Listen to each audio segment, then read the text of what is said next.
just about time that we get started on this evening's lecture. So hello and welcome everyone to this, the 20th and final lecture in our HBS in 20 Objects lecture series. Before we get going, I have just a few sort of words of thanks, I guess, that I'd like to say to everybody who's been involved in this series. There's been a lot of people involved in getting this going. Some of them you've seen up here speaking, and there's been lots of other people scurrying around behind the scenes helping us out. In particular, I'd also like to thank Greg Raddick, who's normally stood here doing the introduction, but couldn't be here with us this evening. And also our thanks to Paul, who's been doing all the filming and sound and tech and everything else that we need to get these lectures up and running. To reflect the fact that so many people have been involved, we've got a bit of a team involved in this evening's lecture, all of whom are from the museum. So we will be talking on The Magic Lantern, a story of magic, science and the enchantment of objects. Our speakers are Paul Coleman, who is the tech guy and also a PhD student in the department, Polina, who's a museum volunteer and also a PhD student, Mike Finn, who's the director of the museum, and myself. So we'll crack on. Over to you, Paul. I was told I should probably make some sort of really, really bad pun about the fact that I'm finally getting out from behind the camera. And this may surprise some people to realise I haven't been able to come up with a good one. That doesn't normally stop me. But this is a particular type of object that I have really, really loved working with. Not only because when I do technical stuff, both with this project and all sorts of other things, if you can guarantee one thing that's likely to go wrong, it's the projector. So most of us in here are familiar with this type of projector. Of course, if you're a bit older, you're used to this one, possibly this one. And of course, we've all struggled to create slides at various times. The advantage of PowerPoint, of course, being that you can do this really, really quickly at the last minute, and it looks somewhat slick. The overhead projector slides, on the other hand, whilst you could edit these on the fly, tend to take a while. And of course, if you make a mistake, you've got to clean the whole thing off and start again. So there's some definite changes in technology going on with this type of projection device. Of course, we're not here to talk about those. Instead, we're talking about the predecessor of these devices, the Magic Lantern. So, how's this talk going to work? Well, first of all, you've got me talking about magic lanterns and how they work, followed by Polina talking about magic lanterns in education, particularly focusing on the way they've been used in Leeds. Following that, Mike's going to come along and talk about magic lanterns, their social use and legacy, both in the Leeds area and throughout the wider society in Britain. And finally, Laura's going to be talking to you about magic lanterns and the enchantment of objects, focusing on the way that we use different objects within the museum and why, essentially why we bothered to put this series of History of Science in 20 Objects on in the first place. So, first of all, the magic lantern itself. When was it developed? It's commonly accepted that it was developed by a Dutchman called Christian Huygens in round about 1659. He was a Dutch scientist, mathematician and astronomer, and he originally used his magic lantern design as a way of supporting his theory that light was made up of waves, and this was in opposition to the particle theory of light that was also being investigated at the time, and which Juha talked to us about in one of the earlier lectures, whilst he was looking at microscopes. It's interesting that his original design has changed very little over hundreds of years. So the diagram that you can see just up here is from one of his earlier papers. And the description of it with the light from the candle being intensified by a mirror and focused down tubes B and C shining through the slide to project the image onto the wall is very, very much the same as the more up-to-date magic lanterns that we have, particularly the one that we're focusing on here, but also including the version we have from the 1960s, which was used at the university, and Lawrence has been demonstrating out in the hallway.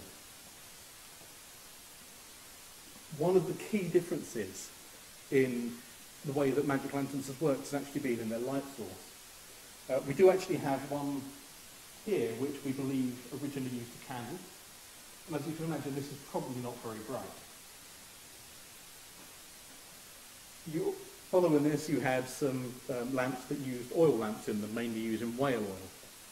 You also had a later development of the lamp using a calcium-based light, essentially the same as the limelight type stage lighting that was used commonly in theatres in the 18th and 19th centuries. Finally, you start getting electricity coming into the picture with the introduction of arc lights into the lanterns, although this also had problems in adjusting the carbons to try and keep a constant light. And finally, of course, the incandescent lamp comes into use in these types of lights. Although, interestingly, and much to a lot of people's surprise, the lighting in these later lamps, particularly with the incandescent bulbs, was often not as bright as some of the original lamps. It doesn't show the diagrams and colours to the full glory that they may have been seen by earlier viewers. However, they do have one very significant advantage. Unlike the calcium-based lamps or a whale oil-based lamp, these are very unlikely to either explode or set fire to your lecture theatre, which I'm sure we'll all agree is a very, very good thing and possibly worth a little bit less intensity of colour for. So the lamp or the projector that you've seen on all of our advertising, or most of our advertising, is of course this one, which is absolutely a gorgeous piece of equipment. It was made round about 1914 by the Newton and Co. scientific instrument makers of London. And these were specialists in optical instruments and projectors. It's unclear as to what type of bulb it had in originally. The current incandescent bulb, which you can just about see in there, appears to be a later addition. It's quite likely that it probably used an arc lamp in an earlier version.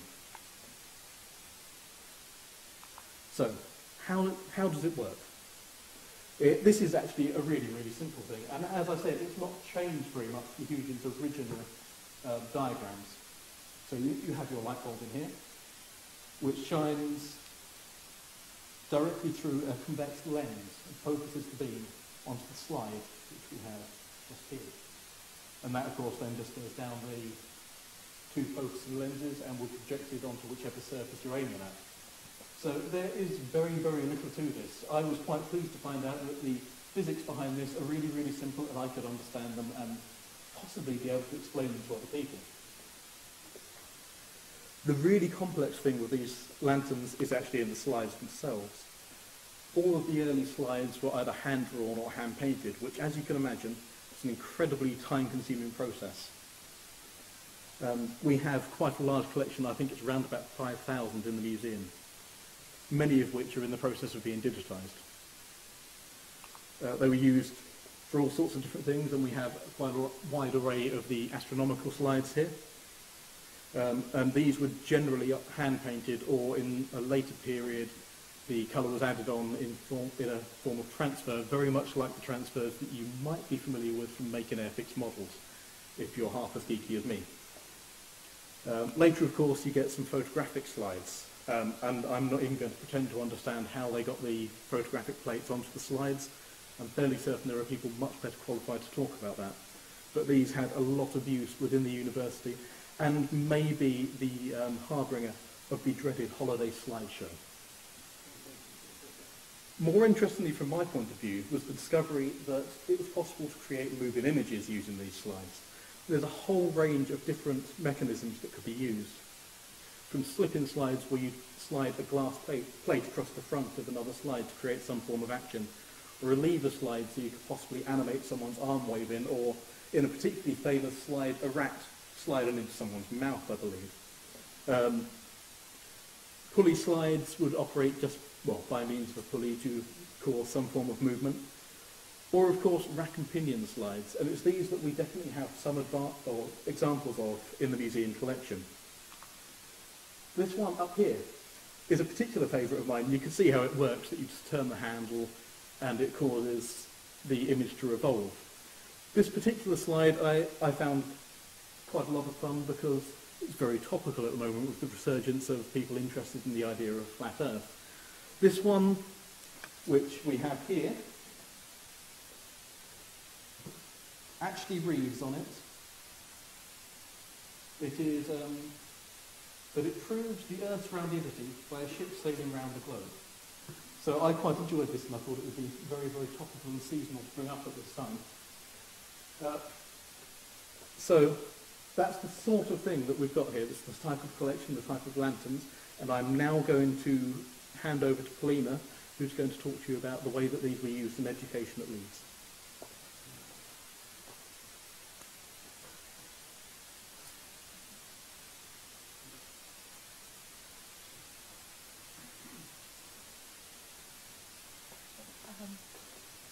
Hello?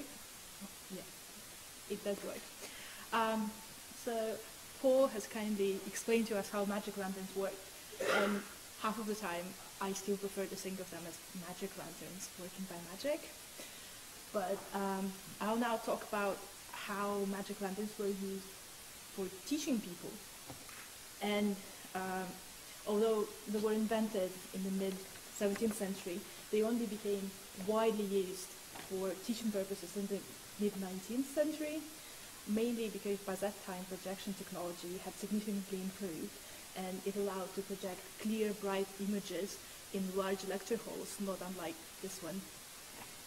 And the ability to produce photographic slides also really helped because obviously they were easier and much cheaper to make than the hand-painted ones.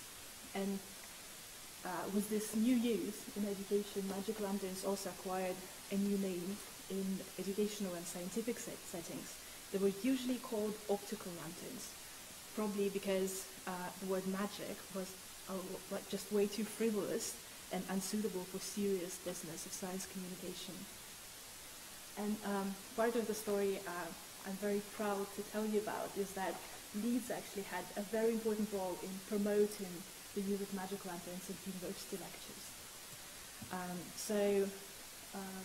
At the Yorkshire College, which in 1904 became the University of Leeds, the lecturers were amongst the most enthusiastic about using projections in class. And by the 1890s, almost every department of the Yorkshire College had its own magic lantern. And there is an article called How to Utilize the Magic Lantern, Some Valuable Hints for Teachers, which was written at the university here, and it gives detailed insight into the use of magic lanterns in the classrooms of the Yorkshire College and the marvelous advantages it provided to the lecturers. So the article said that although you can use a magic lantern to teach a range of widely different subjects, the most important it was for teaching science, especially biology and engineering. But as you can see from this selection of slides from our collection, you could have basically any type of an image for any subject. But of course for science, images are sometimes crucial just to explain what a particular concept or theory is. And to add to those advantages, also magic lanterns had a lot of attachments or special designs that would make them even handier for teaching science. For example, there were microscopic attachments that would allow projecting microscopic images, and then in later years you have just projecting microscopes. So you would put a microscopic slide directly into a projector and show it to a room full of people instead of having one microscope and then every single student pass by the microscope, look at it, and then sit down. You can imagine that that would take a really long amount of time. Also, there were specific lanterns that would allow showing live experiments and project them on the screen for an audience. And this one we have here is the model invented by William Stroud and his assistant, Rendels. And this particular model was used by Stroud for his public lectures, which he used to fund the military rangefinder, the object we've talked about in lecture 15, if you remember that. There were also lanterns which allowed the light to go up before it went down, so it's like this one.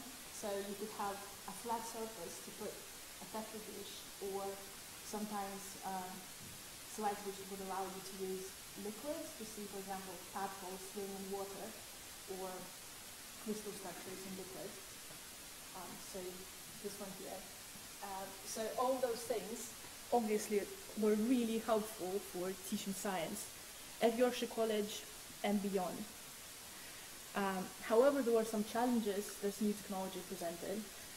One of them was touched on by Paul, that it just took quite a lot of time to make slides. So one of the options the lecturers had was to order a ready-made set of slides.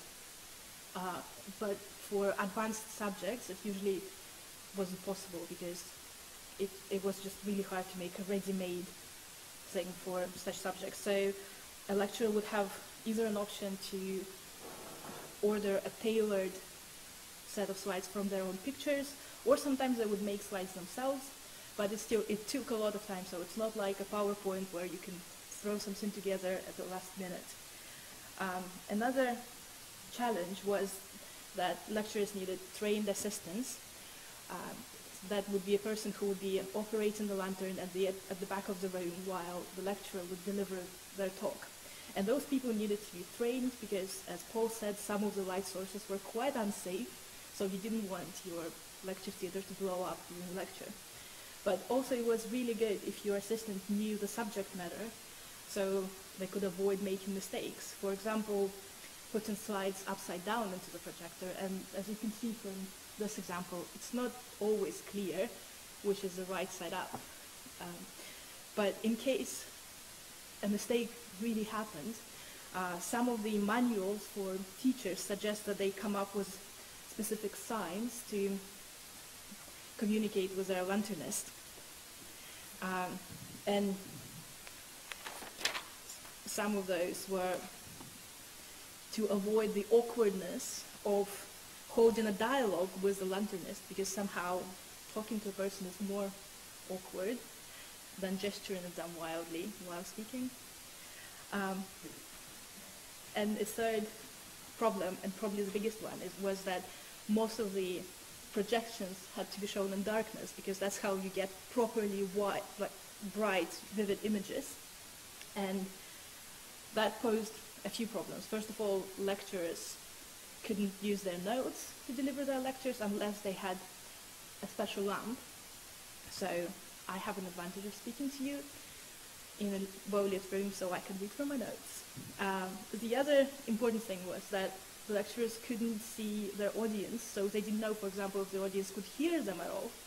So the advice the manuals give the beginner lecturers was to start in a well-lit room and make some introductory remarks and observe their audience very carefully and see if there are some ears turned to the front or gaping mouths, as you can see here in the picture. And if a lecturer was to observe those signs, they had to speak louder and enunciate better. But the challenge then was to keep on speaking in the same pace, in the same way, till the end of the lecture in the darkness, because they wouldn't be able to see those marvelous facial expressions. And also, one of the challenges was that they had to make sure that their lectures were interesting, or at least so one author claims. They say that especially in a public lecture, if the lecturer is not particularly engaging, then their audience in the darkness would either fall asleep or become unruly. So see the advantage of light. And one of the suggestions for making the lectures more engaging was to make jokes, but that came with a caution, because the jokes must not be too stale, as jest familiar to everybody is worse than useless. So see, so many things could go wrong, but the advantages, the ones I talked about, which the Magic Lantern gave for teaching science, were obviously more important than those quite minor challenges, and most of those challenges could be easily solved with proper training and practice. So the common opinion of Magic Lanterns was that they might not save a bad lecture, because if your lecture is boring, then a Magic Lantern just wouldn't really help. But for a good lecture, it would really improve it even further.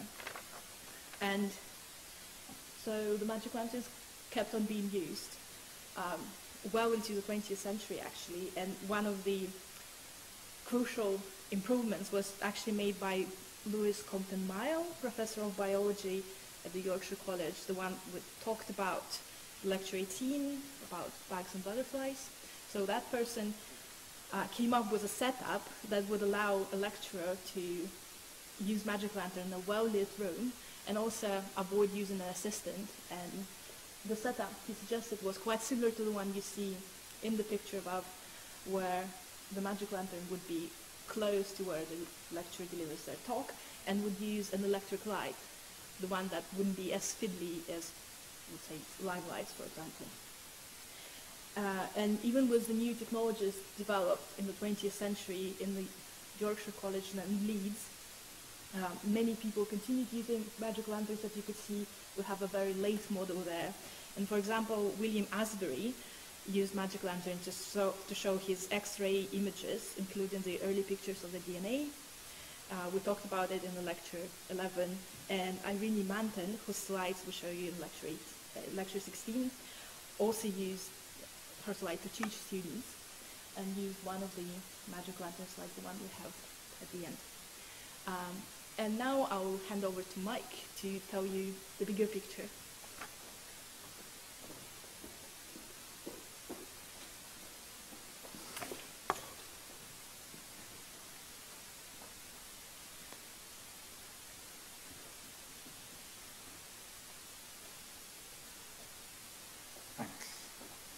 Okay, so, yeah, as Paul and Polina have indicated, then magic lanterns have a long history, and they're an instrument that builds on earlier methods. It's not a tool that kind of comes out of nowhere, but it builds on earlier understanding of lenses and light and ideas about shadow play and using light shows without necessarily a magic lantern itself. So they initially are used to demonstrate a scientific idea, a theory, but then in turn they become widely used to communicate other scientific theories. And now, if we go back, the appeal of the magic lantern was also because of the appeal of the spectacle of science in the 18th and 19th century. So people talk of the 18th century especially as the era of the emergence of a public sphere in the hotel rooms and theatres, museums, societies, in salons and coffee houses. These are places where, this is Lloyd's Coffee House in London, where business deals and political developments are discussed, overseas interests, and the literary and scientific works of the day could all be sort of read about, discussed amongst men. It is only men. And this is the kind of world Sean Dye talked about in his lecture about the brain knife and the 18th century mind.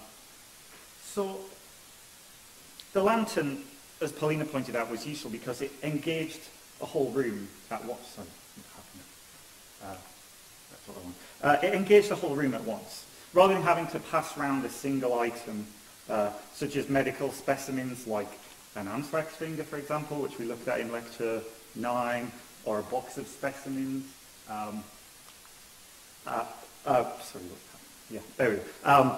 It allows you to engage a whole audience at once and not have to go one by one looking at items. It also fits with the notion at the time that public events using devices that demonstrate a particular phenomenon or theory are important for establishing scientific consensus, for establishing scientific facts. You make something established by demonstrating it in public.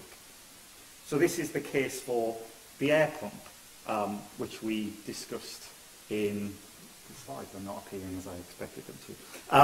I'm just going to show them all. There's the air pump, which we discussed a while back, which demonstrated the vital properties of air, or the perpetual motion machine, which entrepreneurs took around to demonstrate, well, the theory that you could get free energy. And even the Newland Phillips machine, which on the side there, into the 20th century is a demonstration device. It demonstrates economic theory and the interrelatedness of markets. So demonstration is important. And as Polina pointed out, even into the 20th century, several of the scientists we've discussed in the lecture series continued using magic lanterns.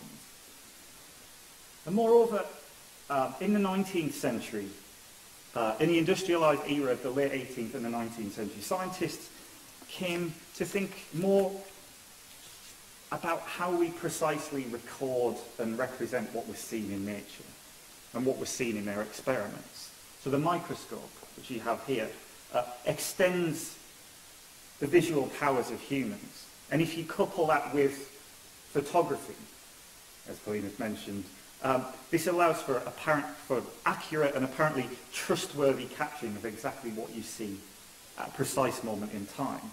So no longer do we need to use drawings and artistic interpretations. These are problematic. But cameras and other kinds of recording device are reliable. They're neutral. So scientists became ever more focused on how to remain objective.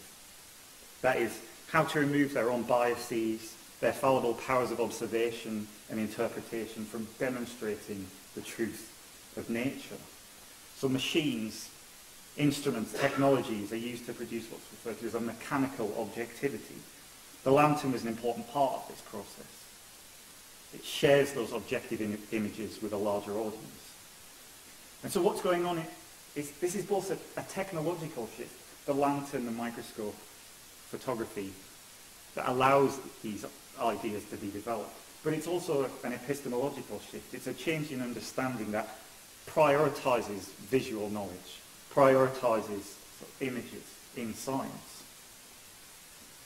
I just thought you might appreciate being reminded of some of the lectures along the way. Okay, so just as the same time as lanterns will be being used for ever more accurate and subjective scientific demonstration, they were also being used for their precise opposite, their illusory quality, for their ability to delight, scare, confuse, titillate and amuse public crowds. So in the late 18th and into the 19th century, phantasmagoria shows made the lantern the centre of entertaining and terrifying public events. This is a poster for a regular nightly phantasmagoria show at the Lyceum.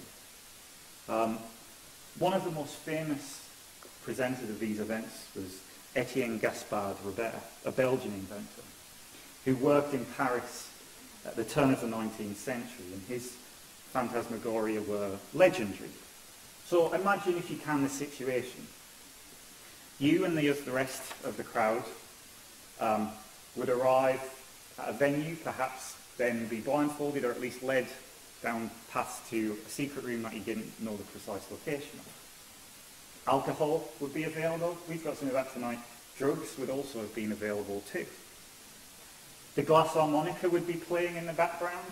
This is kind of horrible sounding tinny instrument, but it sounds quite ethereal. The room would be darkened,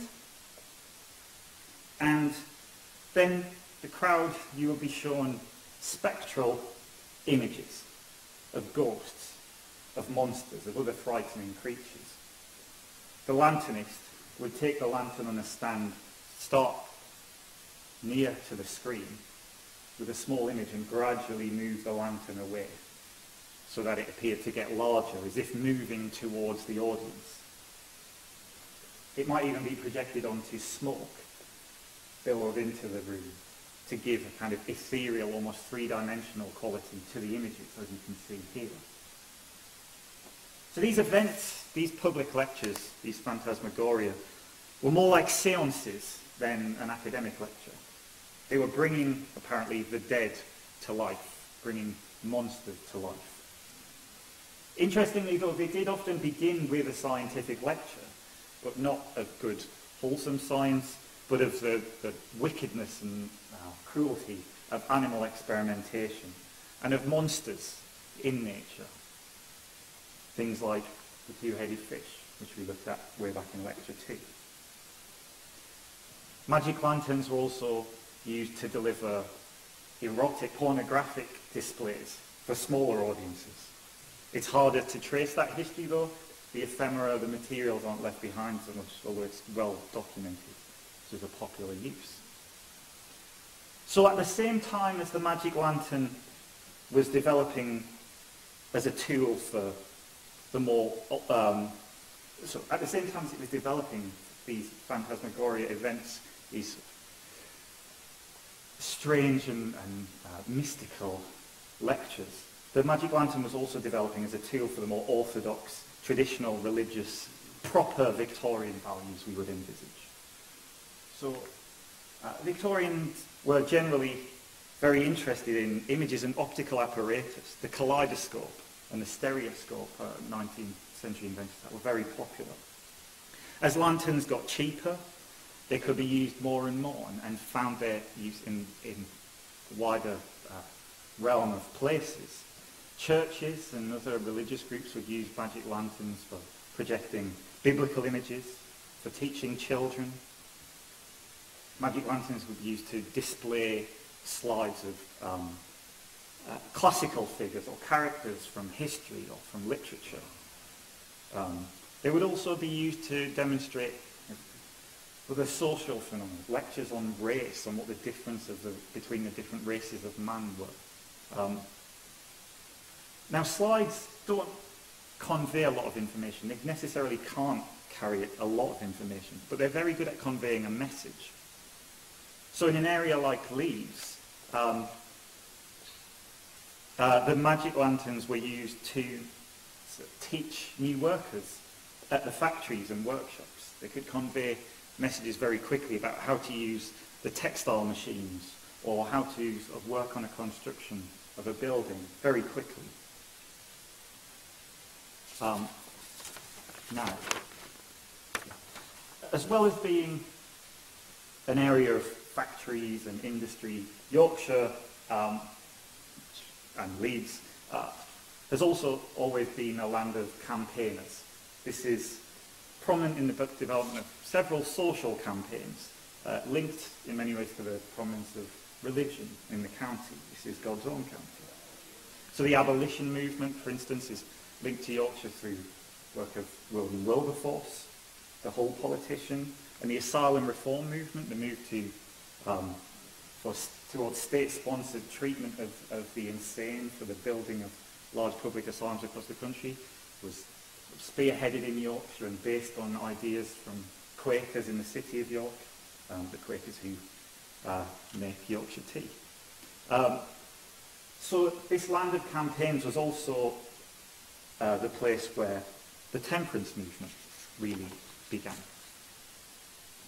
Now, the temperance movement, the primarily 19th and late 20th century campaigns against alcohol and the evils of drink, but also against smoking and gambling and other apparent vices. This sense of there needing to be a movement or a people gathering against these evils began early in the 19th century, in the 1820s, around England, but it was sort of quite an abortive process. The different places didn't gather together. By 1830, Leeds had its own temperance society, but they weren't linked up with other parts of the country. However, later in the century, in 1847, the Band of Hope movement began in Leeds, and with that, the temperance movement became much more successful in spreading its message around the country. So the Band of Hope movement was a multi-denominational and, crucially, mainly working class movement and a national movement in Britain. It attracted, by 1914, by the year the lantern we are talking about was built, had over 3 million members. And they used magic lanterns widely in lectures and in smaller classes to demonstrate, again, the evils of drink.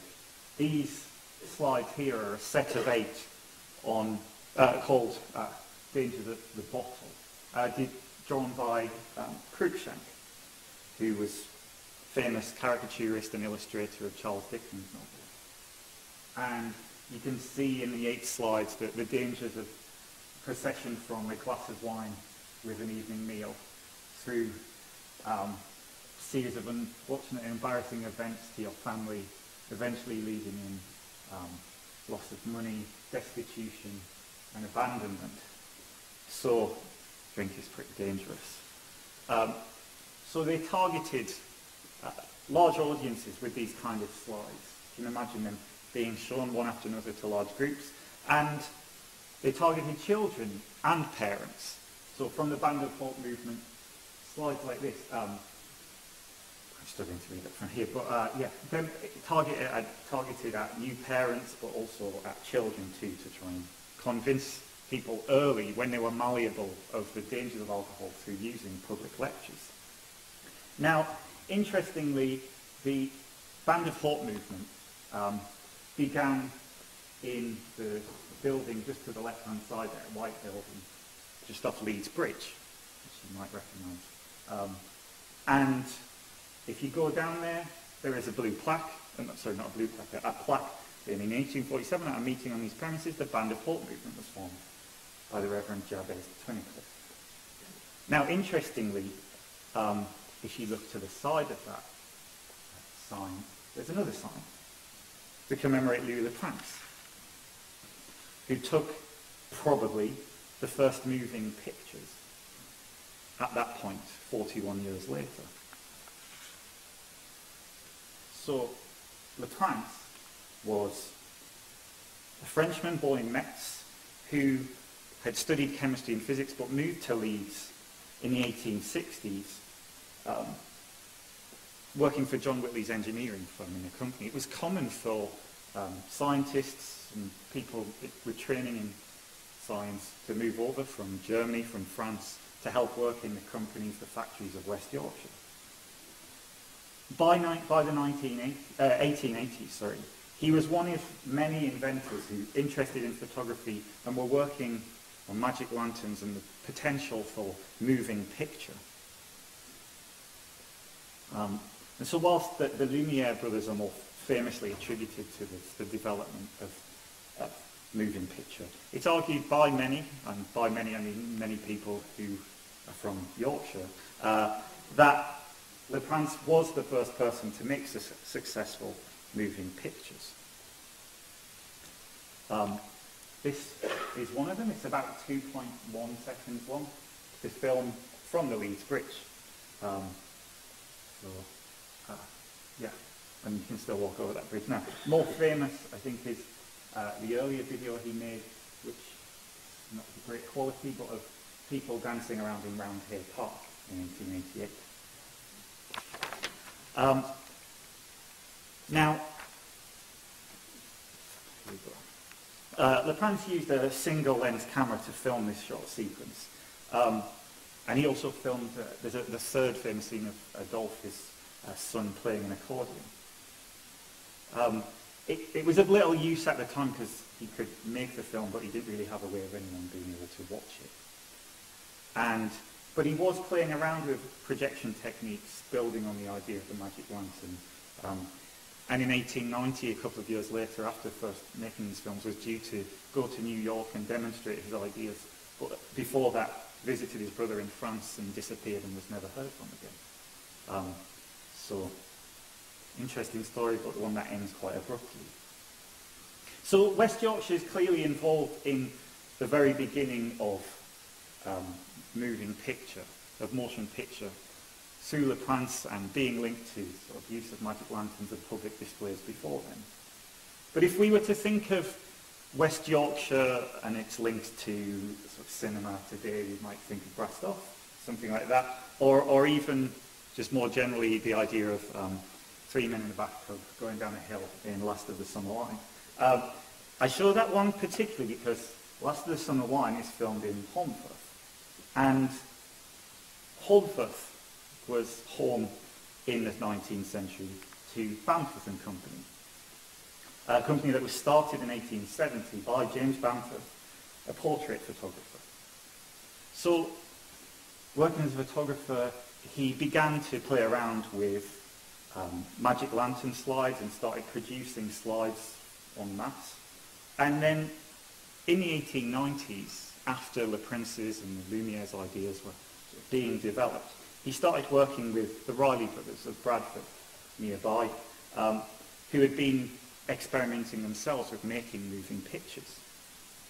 So Bamford's expertise in magic lanterns, coupled with their work, led to successful filmmaking. They used also a camera that had been developed by an inventor in Bradford too.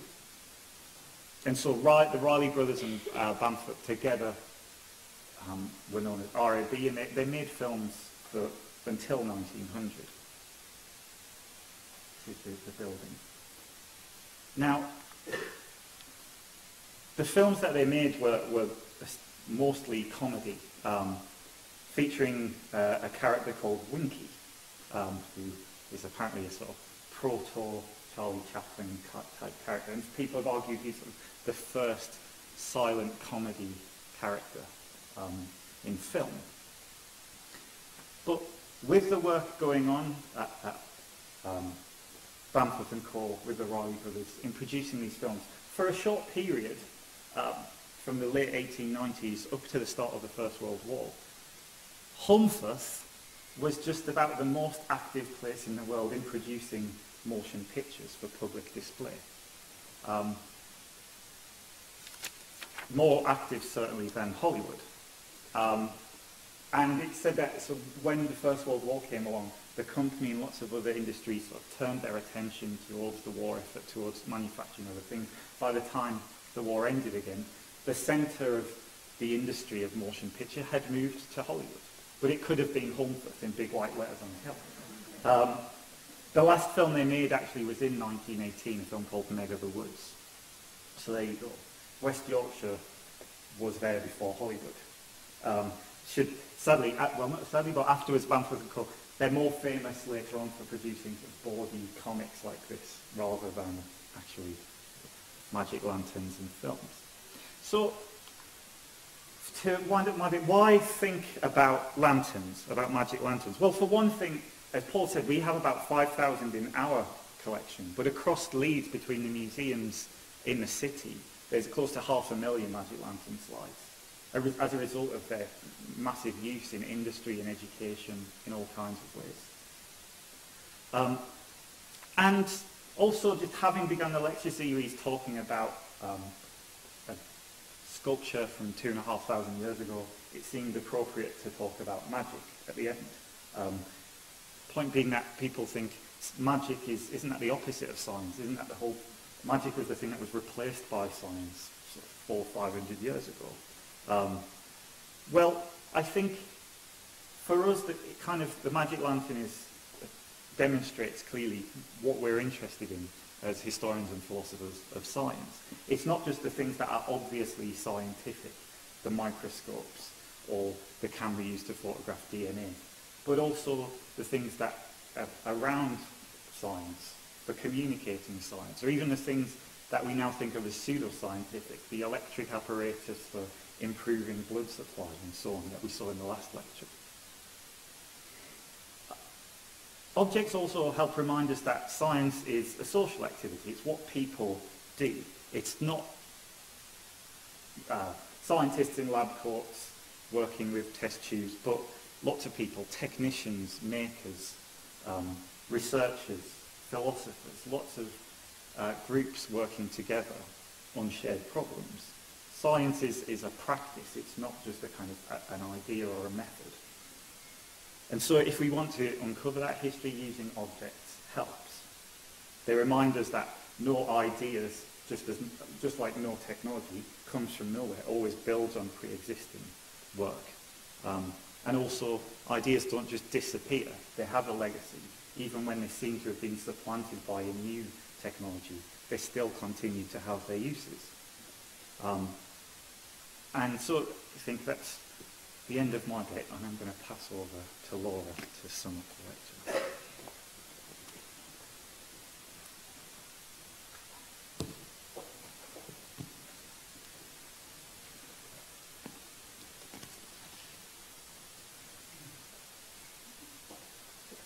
Thank you. So I'm going to conclude the lecture by reflecting a little bit on sort of, well, a bit more than Mike said on why we keep objects, why we have a museum, what we do. I'm going to tell you a little bit about what we've been doing with the magic lanterns, apart from putting them on a table in front of you today, because we've been quite busy with our magic lantern collection. And I'm going to just raise a few more points as to why we keep objects in the university at all. Why do we still need these historic collections?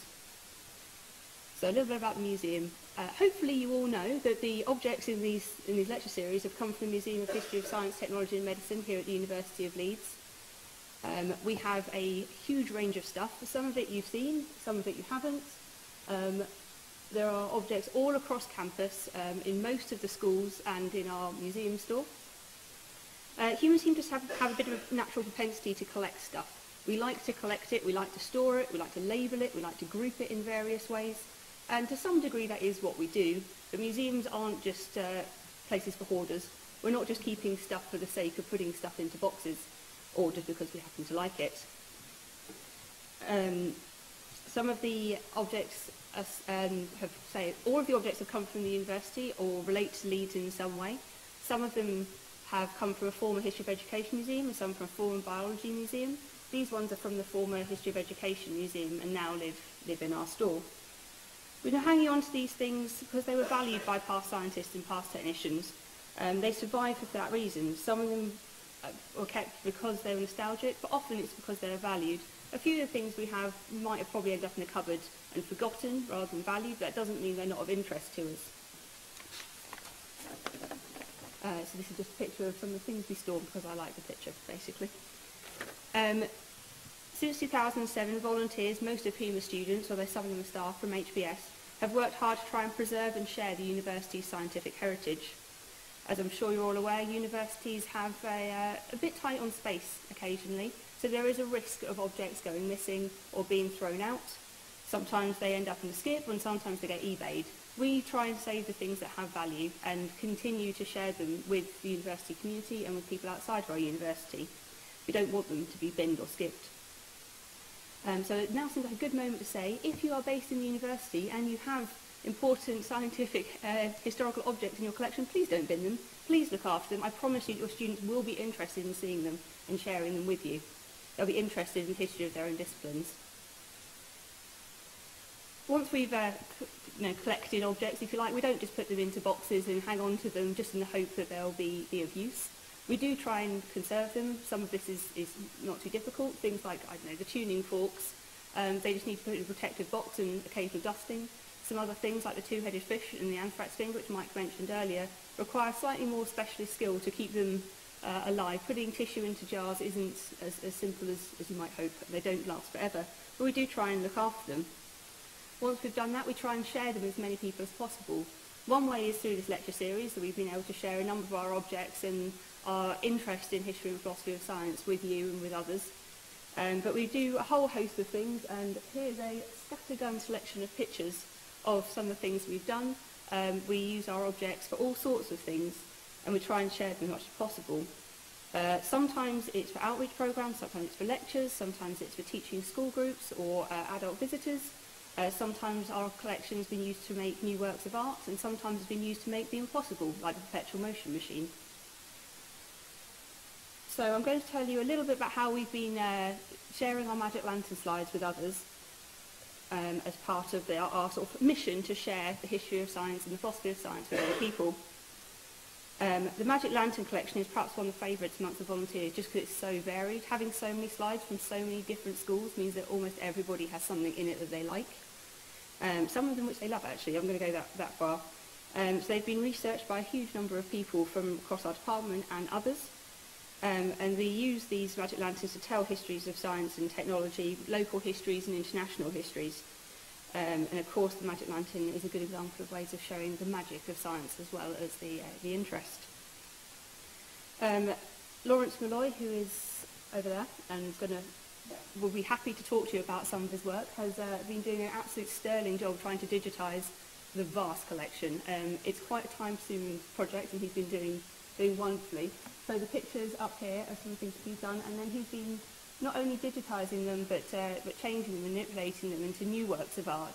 So not just leaving them in our store, but they've become something new as well. The slides have then been used by Lawrence and by others with school groups and lectures, again just the same as our objects have been done. We've also created a display, which some of you might have seen before. If you go out of the stairs and up onto the landing, there's a small display case, which was curated by volunteers in the museum. We've called it White Men Pointing at Things, and it's inspired by the Magic Lantern collections, which show former members of staff predominantly, but also students, and I think possibly their wives on a few occasions, exploring the world and doing all sorts of things. We encourage you to have a look. We hope, or the volunteers who created it hope, I suppose I should say, that it will make you think about the relationship between our university and the wider world, and about imperialism in science, particularly in the 19th and early 20th century. We also used our Magic Lantern slides in 2014 for Light Night. So some of you might have seen this. We projected them onto the windows of the Michael Sadler building, and also used them to create t-shirts and prints with our visitors. We had quite a long queue of children wanting to make a t-shirt using Magic Lanterns, which we didn't quite anticipate the numbers, but it's wonderful that they all wanted to get involved. So Lawrence is continuing to work with the Magic Lantern collection. He will explain this much better himself if you'd like to go and talk to him. But he's now developing new sort of ways of projection and printing techniques which were inspired from his early work in this digitisation project. So he's been creating these really beautiful things from it. So the objects now have sort of a new life in a different direction, rather than just for teaching. Doing these public engagement activities, we hope, has introduced the Magic Lantern to a wider audience, and they might have become interested in the history of projection and the history of images and the history of photography, and a wider history of science and teaching at the University of Leeds.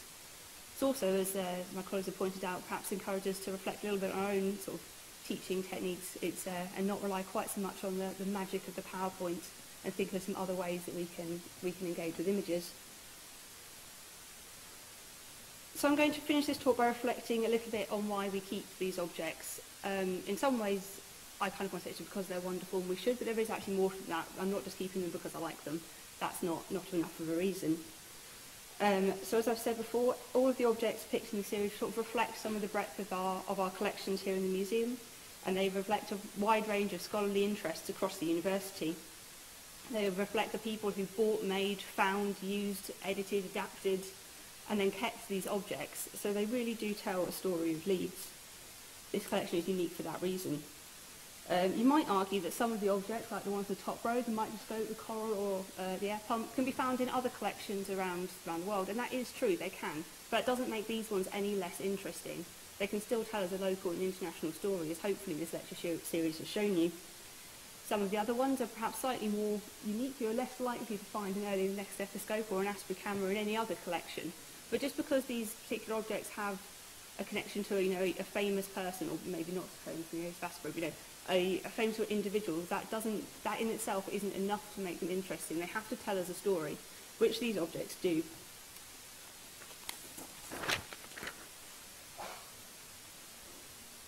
So some objects like the Magic Lantern slides obviously look beautiful, but again that's still not a reason enough in itself, although maybe it is. They were kept for years for a reason, and that reflects the people who collected them. And they're still useful tools. As Mike has reflected earlier, they still tell us a lot and can be useful in our own practices. Historically, museums were thought to provide knowledge and research. That's a place that you went when you were trying to start a project. It's where you went to look at a biological collection, for example, or to look at medical specimens. But those of you who work in science or engineering now, I bet you don't go to the museum when you're starting a new project. The university museum, the science museum, have changed its purpose. And part of that is to tell us about the history and philosophy of science and the nature of science and what it does. Although some of them, I will quickly point out, can still be used for current research. So, for example, think of again back to the anthrax finger. You're going to struggle to find some diseases in the modern world because either they've been eradicated or we found a way to treat them, so you still need to go back to historical collections in order to study that kind of disease. They can be relevant for current scientific research, as well as for looking at broader questions. They allow us to reflect on the practical tasks of doing science and interacting with technologies. The very nature of these objects show us, as Paul and Polina have explained, in relation to the Magic Lantern.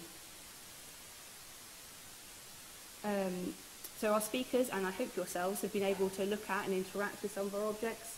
In some instances you can touch them, you can smell them, you can listen to them. It's not advised to lick them, but you know, taste might tell you something historic as well if that's what you're interested in, I suppose. But all of our collections show sign of wear. As I keep saying, and I've said it a few times, all of these things have been used by people here at the university. And so the very existence of the object itself isn't as interesting to me as the wear and tear that it has. If you look at all of these things, you'll see how they've been used, how they've been adapted, how they've been changed by people using them. And if we look at objects like this, you can see that it's been rearranged, it's been moved, it's been labelled, things been added, and if you look inside the box, there's glue and things being prized and changed as the science for using it has moved. Objects also tell us things that weren't written down. Sometimes it can be a very small thing, so we don't have a lecture note to the people who curated these slide collections, but we still know what they taught and what they were interested in, because the way these slides are set up, if you flick through the box and what's labelled and the things that have multiple images, you can tell something about the way that they were teaching. These objects tell us stories and allow us to tell stories. Paul told a technological story, and I'm sure he would tell you more, and if you asked him about electricity and light bulbs, I bet he'd be fascinated and really want to tell you more of that technological story. Polina's told us a story of education, which again could be expanded, and Mike's reflected on a sort of local and international story of film. And there are lots more stories we could have told you. We could have told you more about the creation of slides, or more about photography, or learning theory, or collective entertainment, receptive audiences. There's all sorts of things that we could continue to do with these slides and magic lanterns if we wanted to. That all starts from just one object. Now, museums of history of science often focus on wonder and spectacle and the magic of science, but this runs the risk of suggesting that science isn't part of our world, and that simply isn't true. It's not just people in white coats, as the stereotype would tell us. Magic lanterns were made and used, as we've already said, by thousands of people of all walks of life saw magic lanterns and saw magic lantern slides. So this reminds us of the sort of breadth of science. So I'm going to, oh, here you go, magic of science. So I'm going to conclude, because I think we're running out of time. So we hope this lecture series has shown you that objects and instruments are a good and interesting and fascinating way to access institutional, local and international history and philosophy of science. Science is a complex mix of ideas and activities, instruments, institutions, people, and objects in the history of objects give us a tool to understand that both that history and philosophy, but also our own scientific world and what that means. These objects reflect the people who created, made, used them. It shows their beliefs, their interests, their ambitions. So we can ask using objects what's the impact of science technology on society, but we can also ask what the impact of society has on science, technology and medicine, all through access of objects. Thank you very much.